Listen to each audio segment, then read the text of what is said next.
tepat saya persilakan untuk Bapak Pater Bernardus. Selamat sore semua di Jakarta.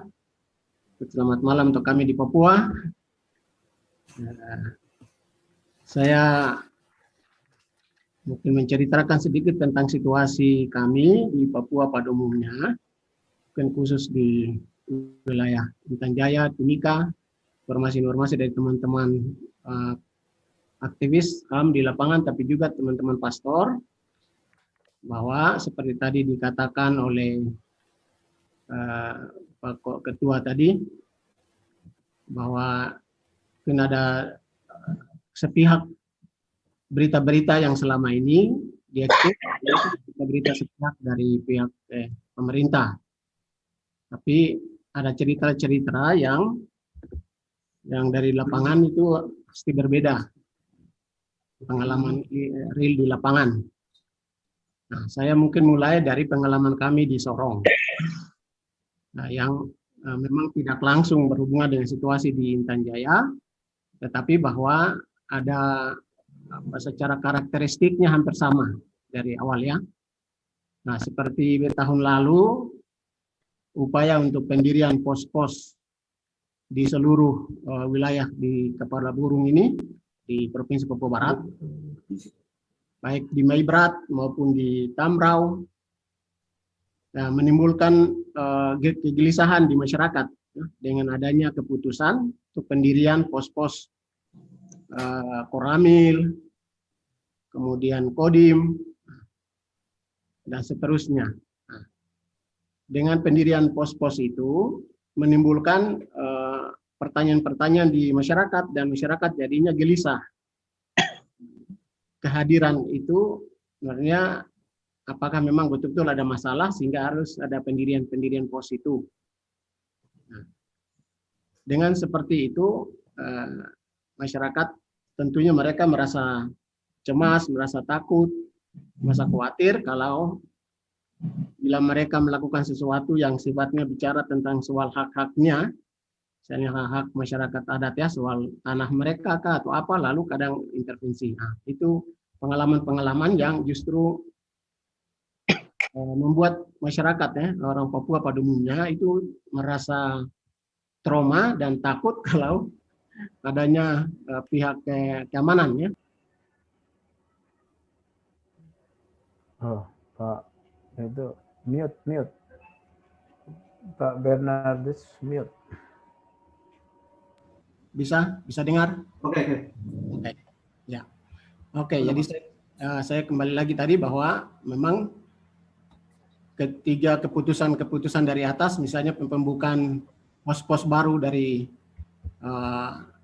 pihak TNI dan Polri, itu secara spontan masyarakat reaksinya itu adalah perasaan takut, cemas, khawatir. Nah, itu. Nah, saya kira itu yang kami alami di Kepala Burung. Sehingga ketika masyarakat berbicara tentang hak-haknya, ya sudah diklaim atau digiring atau dikatakan bahwa ini kalau bicara menyangkut hak tanah dan sebagainya, wah ini ada kelompok OPM. Jadi sudah ada label itu. Saya kira situasi mungkin di Intan Jaya juga mirip seperti itu. Itu situasi yang paling awal ya. Nah, situasi yang di Intan Jaya khususnya waktu kami ada pertemuan teman-teman SKP Sekretariat Keadilan Perdamaian dari 5 kuskupan di Papua di tahun lalu, kami pertemuan di Jayapura, bahwa salah satu faktor penyebab dengan adanya konflik di Intan Jaya itu adalah soal Blok Wagu. Nah, jadi apakah memang murni bahwa ada kekerasan karena kelompok-kelompok TPN-OPM itu, ataukah ada kepentingan karena itu proses eksplorasi Blok Wagu yang sudah menjadi eksekusi dari pihak pemerintah.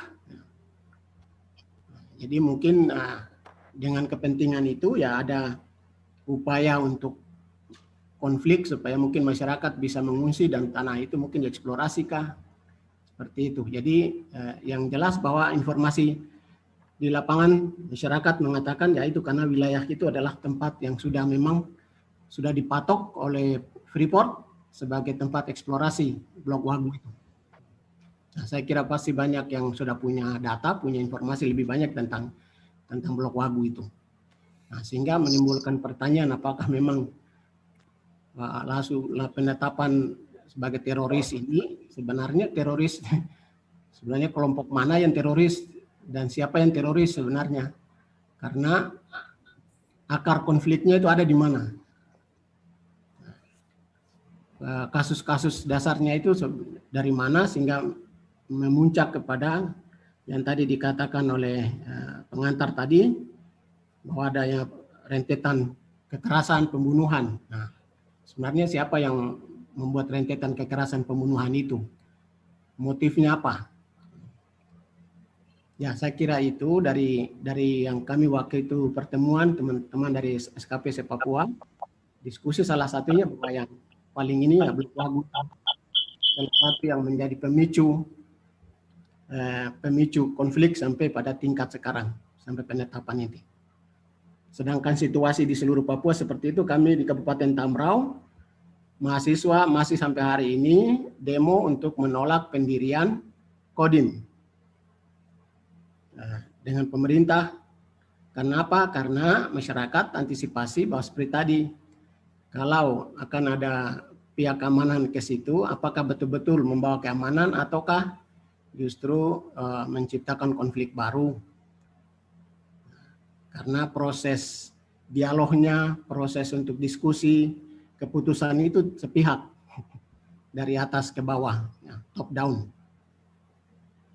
Ya, saya kira ini saya singkat saja seperti itu. Pengalaman-pengalaman yang dialami oleh masyarakat di Papua ini hampir semua sama dan akan terjadi memuncak pada operasi-operasi itu.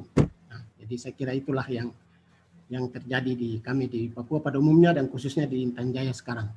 Terima kasih, waktu saya kembalikan.